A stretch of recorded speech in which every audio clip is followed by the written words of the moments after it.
Good morning, everyone, and thank you very much for joining.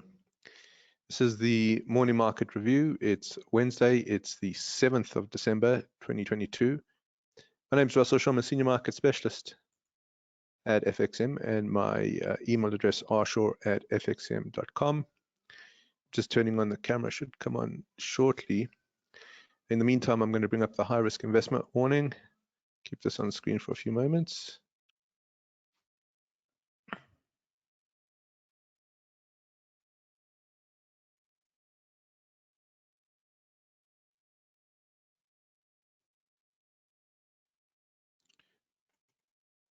All right. Good morning, Zanetta, Katie, Mia.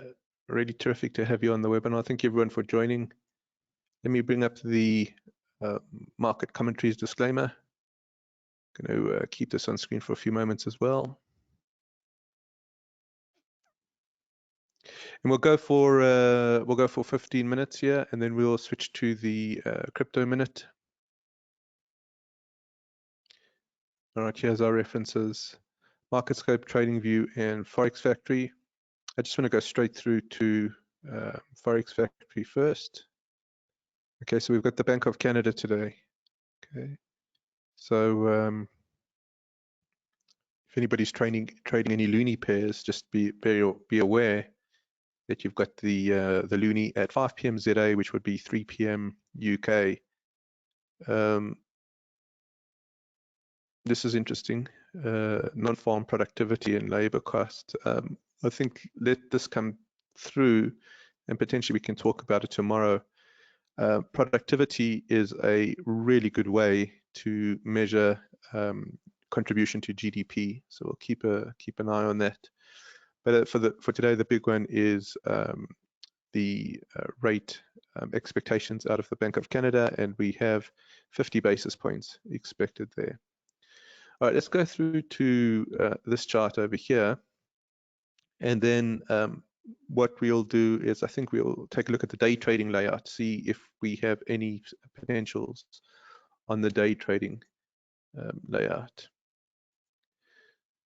All right, so I'm just taking a look at two monitors. Okay, so we've got the real rate. I want to take a look at the real rate again. This is interesting. This is the daily real rate. Let's just put in our peaks and troughs. Okay. That's odd. Let me just change this up.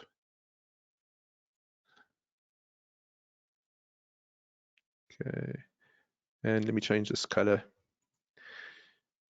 Someone's changed the settings. Okay, so we'll just do it in red.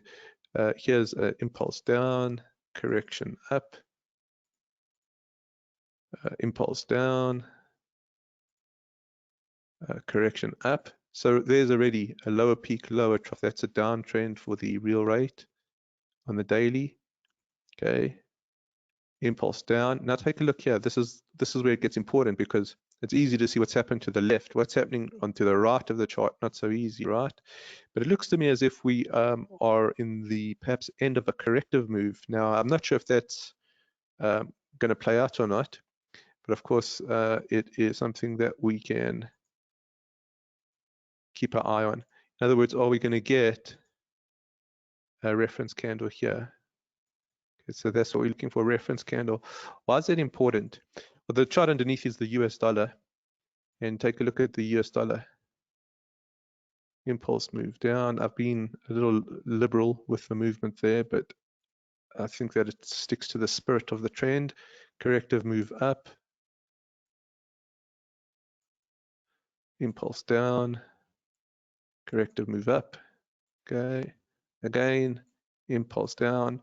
So now take a look. The real rate moved up. Dollar moved up. If the real rate's getting towards a lower peak, then potentially dollar getting towards a lower peak. And let's just add in the correlation coefficient here and double check. Can you guys hear me? Just want to double check. I have a okay, you can hear me. Okay, cool. All right, Pitts, can you hear me now? Just let me know. Okay, cool. All right. Okay, so here we want to see if we have a reference candle down. Well, if we have a reference candle there, we probably get a reference candle here. How can we confirm that? Let's bring in the correlation coefficient. Okay, so now we're looking at the correlation between the real rate and the US dollar, the FXCM US dollar.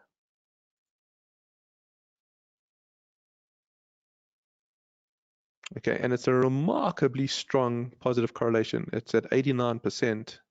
Okay, 89% is incredibly strong. In other words, it's almost not quite, but it's almost 1 for 1. Almost 1 for 1 right now. So if we get a real rate lower peak, I would suspect we get a dollar lower peak. Okay, let's just go through to the day trading layout.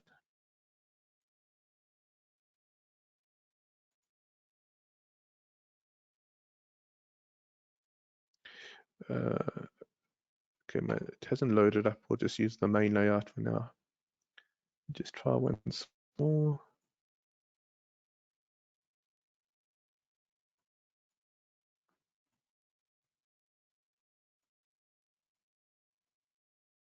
Aha, here's the day trading layout.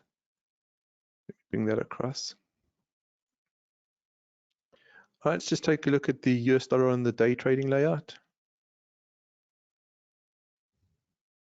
All right, let's start with okay,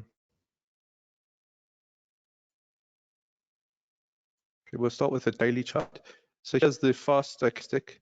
If there is a lower peak, okay, then we want to see this coming to the downside like so. Okay, so we want something like this. Okay,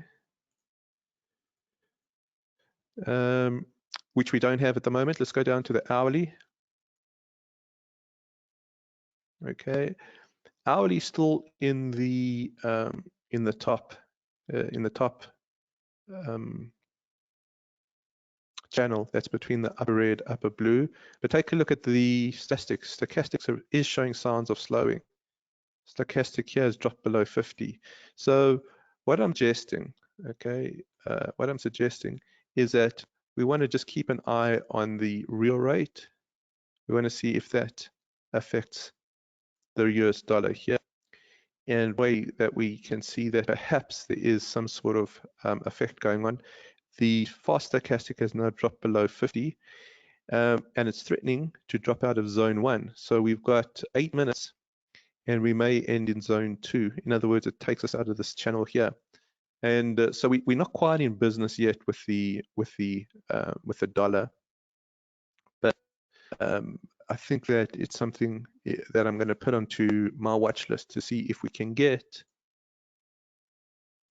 into this channel here. Because once we get into the lower channel, and if we get the fast stochastic turning around, then we can go down to the 5 minute, and you can already see that the 5 minute has some sort of momentum to the downside.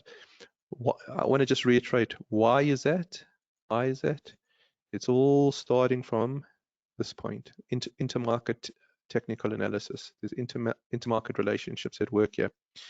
If there is a push down, in interest rates, let's take a look and see what's happening on the Nasdaq. Sorry, before we get to the Nasdaq KD, let's just take a look at DAX, and then we'll look at Nasdaq, and then we'll jump through to the crypto. So let's do DAX first, and then we'll take a look at Nasdaq. I'm doing it on the day trading layout. Let's just take a look at DAX first. Okay, theoretically, if we want the signal from the DAX, we need this to, sorry, that's the wrong line study. We need this to move up. Okay. Need something like this. Okay, so this is the directional filter. Without the directional filter, there's not much we can do with the day trading layout. Then we'll go down to the hourly. So we need we need to get out of this area. We need to get into this area here. Okay, and ultimately, we want to get here. Ultimately, now, there does seem to be some sort of pickup here in the momentum, but it's on the wrong side of 50. Okay, so let's just go here. Let's change this to DAX.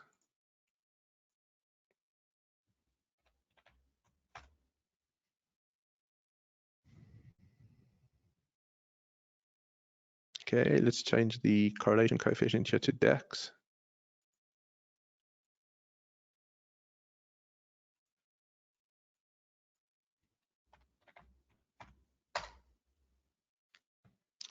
All right, and this is interesting. We're getting to minus 30%. So the correlation here suggests as follows. If we do get a movement down this side, it is on the negative side, we should get a positive movement up. In other words, the down movement in real rates should help the DAX push up. They must concede minus 30%, although there is an inverse relationship. I mean, it's not as strong as, say, minus 90%, which was at one stage, right? So it has lost some of the relationship power here. So we'll just have to keep an eye on that.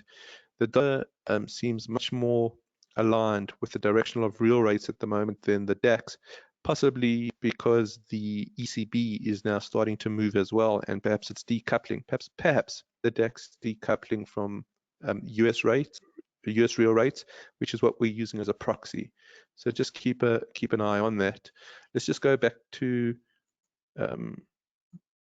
this chart over here.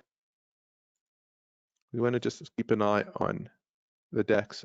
If that real rate comes down, because there's that inverse relationship, we would be looking for some sort of strength here. If it doesn't materialize, fair enough, the indicators should keep us out of trouble. Let's just end off with NASDAQ.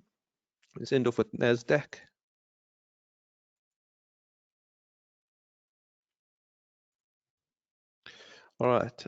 Again, before we get into NASDAQ on that screen, let's do it over here.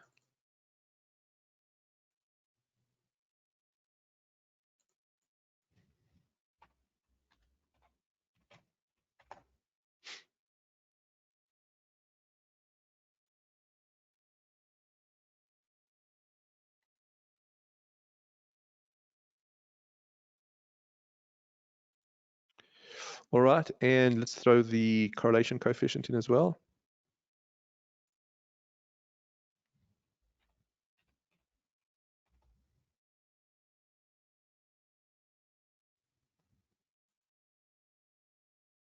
All right, so we're at minus 46%, but it is inverse.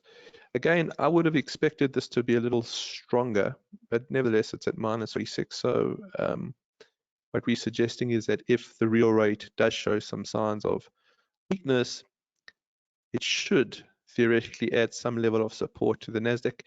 Again, the influence here seems a lot less influential than on the greenback. However, what I will draw your attention to is that the NASDAQ does historically have a very strong inverse relationship with the real rates. It's just for some reason now it's decoupled to some degree, not completely. There's still an influence, which is fine. That's the time value of money. But I would suggest that this probably heads back towards that 100% over here. Let's take a look at the day trading layout. Okay, so again, it's all starting with that real rate. What happens with that real rate? And why are we starting there is because the market's very concerned about a wage inflation spiral. Okay, a wage inflation spiral. So, and that's because of the non-farm payroll came out on Friday. So interest rates are very much a key at the moment. Is it going to be a headwind? Is it going to be a tailwind? If it's going to be a tailwind, then we need NASDAQ to push up and we need the real rates to be coming down. All right, we would need the hourly to get into zone 1 here. Once we get into zone 1, we can start looking for potential momentum here. So the analysis, KD, I think, just to reiterate, starts with the real rate, and we kind of flow on from there. All right, we're just getting to the top of the hour, so it's just crossed now. I think we should go across to the crypto minute. Just before you guys go, let me get the link for the crypto minute. Okay, and I will post that in because I think some people don't have it.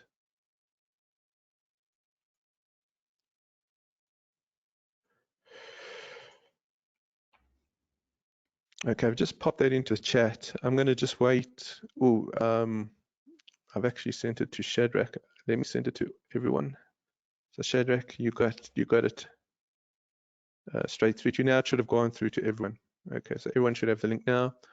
And what I'm going to do is just wait 10 seconds just for anybody who needs to copy the link, and then I'm going to end the webinar.